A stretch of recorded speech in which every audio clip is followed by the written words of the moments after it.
네, 오늘은 레위기 10장 말씀입니다. 거룩하신 하나님 앞에서의 순종과 경외. 우리 성도님들 오늘 하루도 건강하시고 주님과 동행하는 복된 한 날 되십시오. 화이팅! 사랑 여러분, 레위기 9장의 소리는 하나님께서 제사를 기쁘게 받으시고 불로응답하시는 놀라운 장면을 보았습니다. 하나님의 영광이 나타나고 백성들이 기뻐하며 엎드려 경배하는 은혜의 절정이었습니다.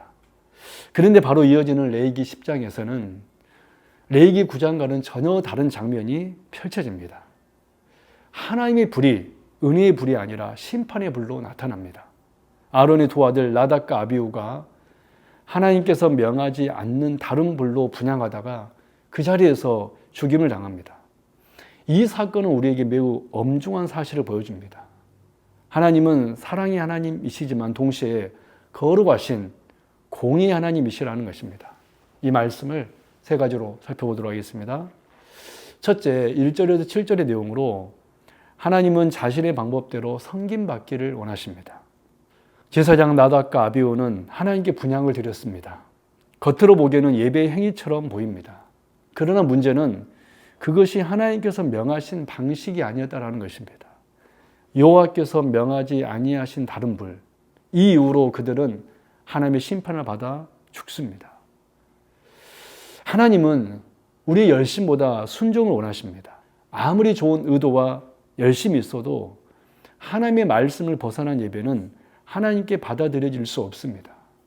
사랑하는 성도 여러분, 우리는 혹 하나님을 섬기면서 이 정도면 괜찮다라고 생각하고 있지는 않습니까? 말씀보다 나 자신의 경험이나 감정을 앞세우고 있지는 않습니까? 참된 신앙은 내가 원하는 방식이 아니라 하나님이 원하는 방식으로 드리는 것입니다. 그러므로 우리는 말씀을 기준으로 예배하고 하나님의 뜻에 철저히 순종하며 신앙을 자기 방식으로 변형시키지 말아야 합니다.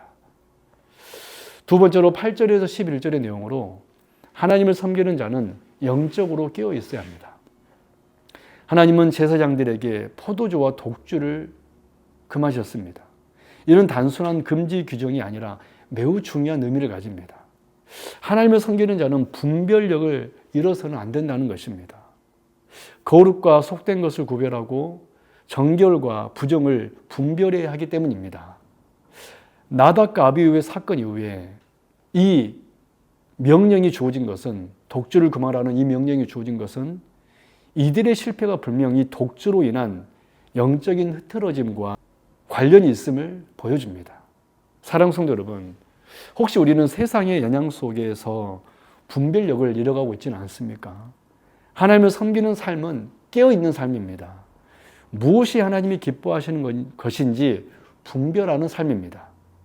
그러므로 우리는 늘 말씀으로 나 자신을 깨우고 세상에 취하지 않도록 경계하며 항상 영적으로 끼어 있어야 합니다. 마지막 세 번째로 12절에서 20절 내용으로 하나님께 대한 순종은 끝까지 책임 있게 이루어져야 합니다. 엘르아살과 이다말은 제사장의 몫으로 주어진 제물을 먹지 않고 태워버립니다. 이는 하나님이 정하신 규례를 어긴 행동이었습니다. 모세는 이를 엄중히 책망합니다. 비록 그 상황이 어려웠을지라도 하나님께서 정하신 명령은 그대로 지켜져야 했기 때문입니다. 하나님께 대한 순종은 부분적이거나 상황적인 것이 아닙니다. 끝까지 온전히 이루어져야 합니다. 우리 사랑하는 성도 여러분, 우리는 혹 순종을 선택적으로 하고 있지는 않습니까?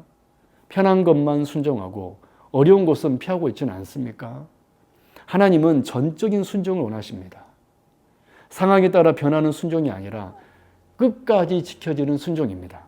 그러므로 우리는 말씀을 부분적으로가 아니라 전적으로 받아들이고 어려운 상황에서도 순종하며 하나님 앞에서 책임 있는 신앙을 살아야 합니다. 정리합니다. 레위기 10장은 매우 엄중한 사건을 통해 우리에게 중요한 신앙의 원리를 가르쳐 줍니다. 첫째, 하나님은 자신의 방법대로 섬김받기를 원하신다. 둘째, 하나님을 섬기는 자는 영적으로 깨어 있어야 한다. 셋째, 하나님께 대한 순종은 끝까지 온전히 이루어져야 한다. 그리고 이 모든 말씀은 예수 그리스도 안에서 완전하게 드러납니다. 그리스도께서는 하나님께 완전한 순종을 이루셨고 우리는 그 안에서 하나님께 나아가는 은혜를 얻게 되었습니다.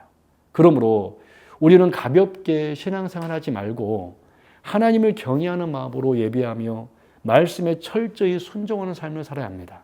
오늘 또 거룩하신 하나님 앞에서 두려움과 떨림으로 서며 참된 순종의 삶을 살아가는 저와 여러분 되기를 바랍니다. 아멘.